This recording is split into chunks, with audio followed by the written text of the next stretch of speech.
On করেছি। কথা কয় না, আমার কথা কয় না। নমস্কার বন্ধুরা, ফ্যামিলি কিচেনে সবাইকে স্বাগত।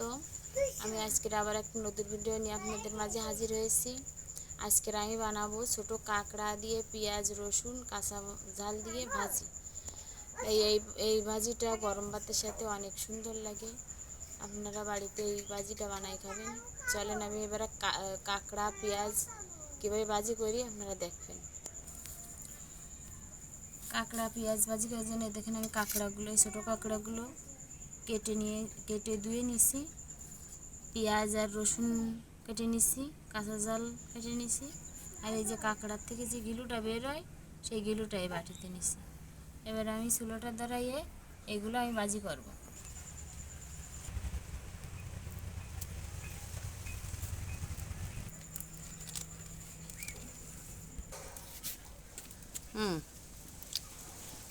ও বোতলটা সব আমার চুলোটা ধরাই কড়াইটা বসানো হয়ে গেছে। এবার আমি কড়াইতে তেল দিয়ে দেবো।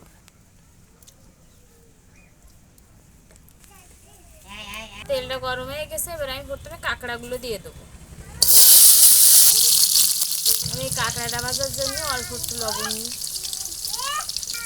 আর অল্প একটু হলুদ দিয়ে দেবো। এবার একটু ফুটিয়ে কাঁকড়াটা আমি একটু ভাজি ভাজি করে নেবো।